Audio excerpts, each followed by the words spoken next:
Good afternoon, this is my Shaman Oracle reading for this Saturday, and today I'm finishing up with this weekly reading, and I'm reading for Sagittarius, Capricorn, Aquarius and Pisces, and this is my last reading, and it is for Pisces.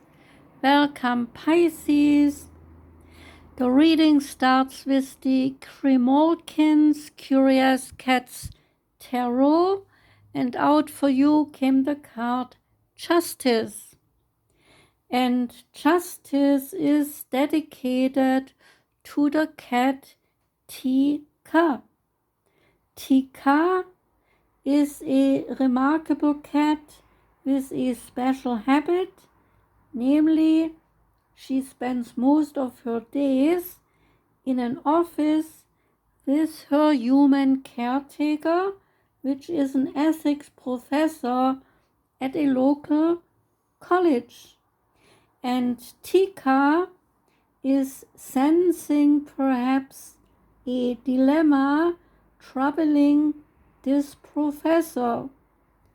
And this professor always knows which books he will offer for a fair and impartial solution, while the cat, on the other hand, has never read Kant, spelled K-A-N-T, referring to the German philosopher Kant. And this triggers me to now say something about Kant. So, what is there to say about this German philosopher Kant? Well, it starts with his writings, a sense of duty. This writing is all about, of course, duty, and so he suggests getting up in the morning to attend to a job so we get the money to pay bills, to buy food, and to live a decent life. Kant's sense of duty was very special, however.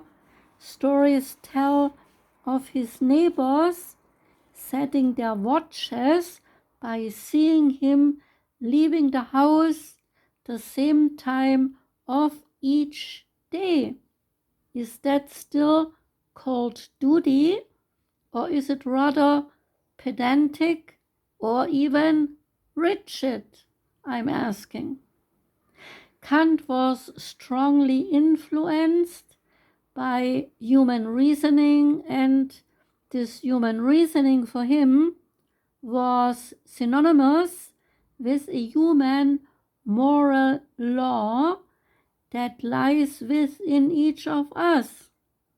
While Kant's moral law came from being influenced by his upbringing in a family of pietistic religious adherents, everything else relating in his writings to the physics that he got from Sir Isaac Newton. Kant said at one point that while the night sky with all its stars relates to physics and physical bodies in motion, the human beings, they have the freedom of choice. While physical bodies move around as physics demand, we human beings, we can choose what to do and how to live, because all is up to us. So for him, the human reason within gives force the moral law we do live by.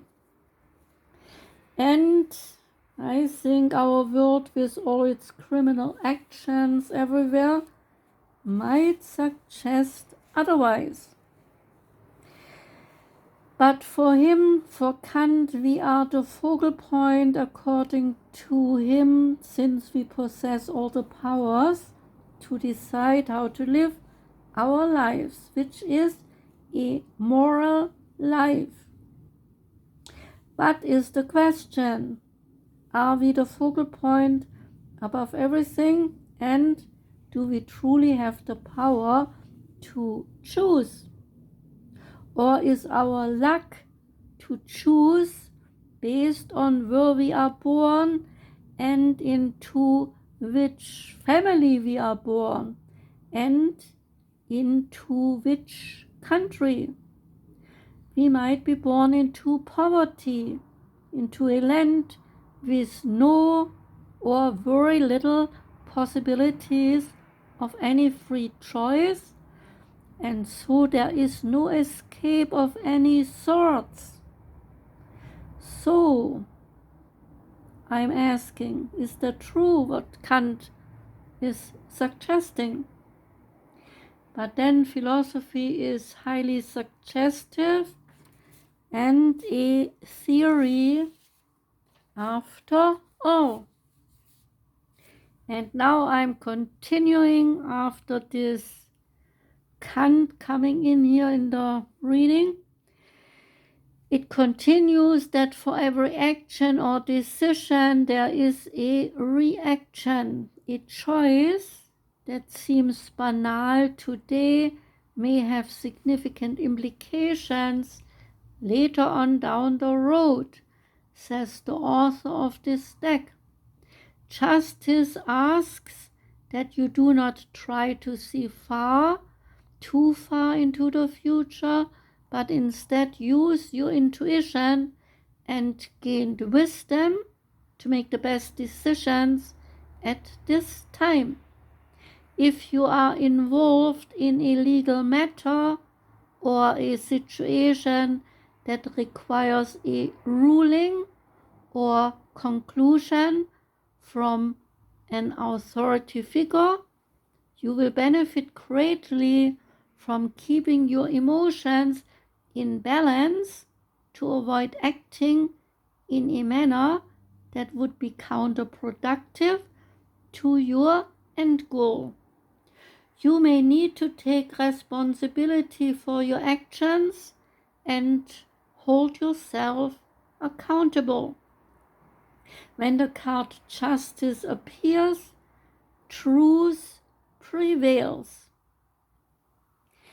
The positive energy attributes to the card, they are that you are weighing each side evenly before you react. You are seeking balance and harmony, and you are aware of the cause and the effect.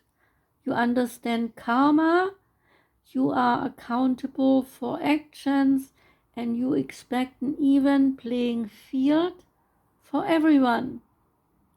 When this energy attribute is negative, you see each situation as black and white without any nuance of gray areas.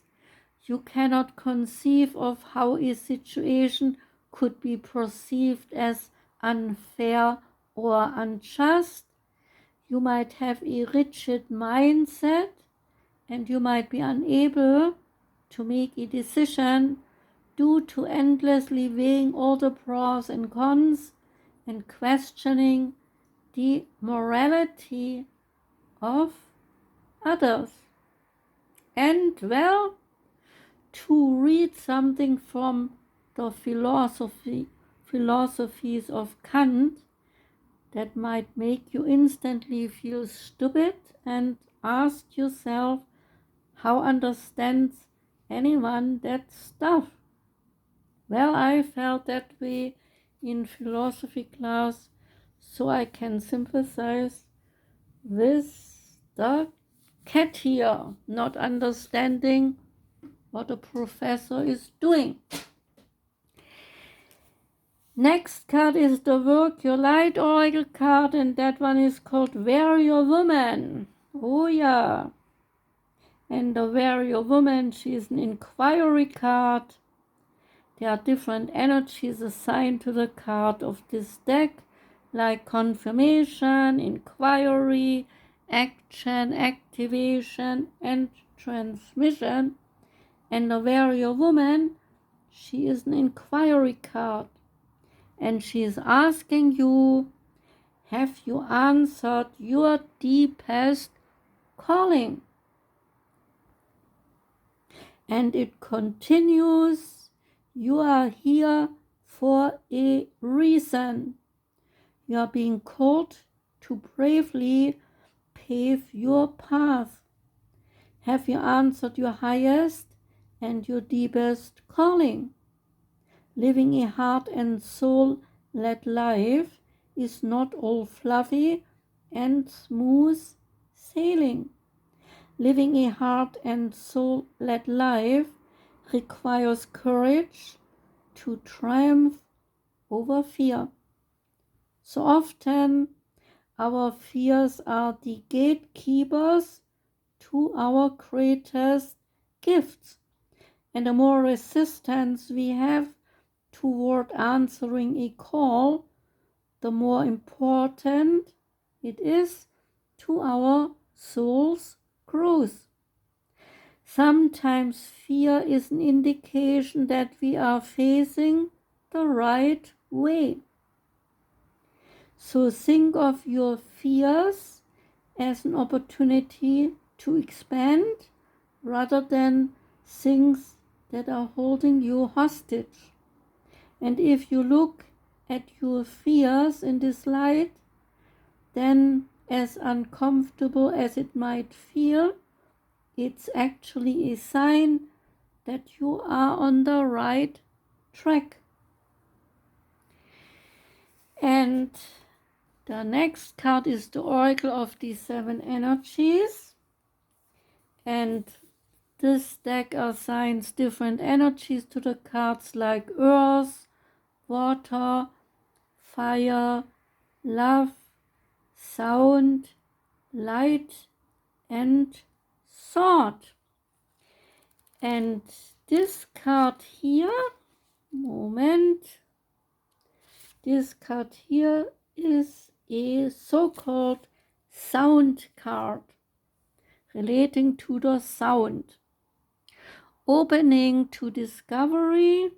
Key concepts here are the small bits of data that you collect from the world to form your ideas, the transfer of vital information via the universe, which always is speaking to you, the need to integrate information and be discerning about what you expose yourself to. When we tune into information from our outer environment, then we assign meaning to it without our psyche.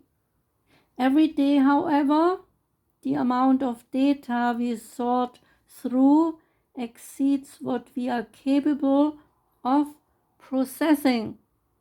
Especially since the advent of the internet, we have been bombarded with more than we could ever hope to absorb. Therefore, it is important to be mindful of what we expose ourselves to. Consistent exposure to unhealthy messaging invites us into a cynical and fear-based worldview. On the other hand, conscious exposure to information supporting our well-being might shift us toward growth and expansion. The choice, though, is not always obviously ours, which is why we must be discerning on a daily basis. The universe is always engaging us. We are part of it, after all, through synchronicity, omens, and other signs that point toward our best pathway. Our intuition helps us tune in and see our environment like an oracle. However, this new information doesn't always make sense right away, so being curious and non-resistant is a key to our learning. Today, be open to receiving important information that may come from an unusual source. The universe wants to help you, but recognizing the way this aid will arrive depends on your willingness to shut out superfluous noise. Maybe you need to take a break from social media or gossip or the news. Don't let yourself get distracted. Instead, listen without attachment and see what arises in your life, and expect a message from the universe, and you will receive it. The Sacred Forest Oracle card that came out for you is the Elves. The Elves, they are relating to playfulness. I again mixed up the cards. I don't know what's wrong with me. Opening to discovery comes before the Elves, and now the Elves come. The Elves have invited you to dance with them under the stars and moonlight. The music begins and you twirl and you leap with glee. Elves and fairies that dance around you, and the wild spirit of the night fills you. All inhibitions dissolve and you giggle with delight as the spirit of playfulness embraces you. Allow your inner child to play, embrace your innocence, and if you have been taking life too seriously, this card reminds you to lighten up. All that is required of you is to enjoy yourself. If your responsibilities and your hard work have clogged your life force energy, it is time to give yourself a break and have some fun. Nurture your spirit by doing something unexpected or maybe even silly. The greatest gift that you can give the world is your joy, so make playing a priority. The fairies and elves, they are beings that live in the forests, meadows, and hollowed out tree trunks. There are accounts of elves throughout history and in every country in the world. Many people attest to having seen them playing in the woods. In some traditions, they are thought to be gleeful tricksters with a reputation for pranks and for mischief. So allow this joyous energy into your day now. The spirit of the elves says to you, embrace your innocence. Let go of heavy responsibilities. Give yourself a break and nurture your spirit by doing something fun. Joy is as important for sustaining yourself as the food that you eat. And the last card is the Lovely Animals Oracle card, and out for you came Tiger. And the Tiger card is about emotion, energy, and serenity. General message is that you should control emotions that create arrogance, irritability, and sadness, so that this energy does not return to you. You have an unshakable strength within you. If you use it for the good, you will feel its magical and majestic effect. Your strengths are: you have physical power, you have no fears and apprehension. Your opportunities, they are to be a desirable person with self-control and to lead an exciting life. Some dangers here are that your arrogance and irritated state of mind might be in the way, and dangers, they could be that your relationships might not last. So, Pisces, that was your reading. I wish you a wonderful weekend. Thanks for listening, and goodbye.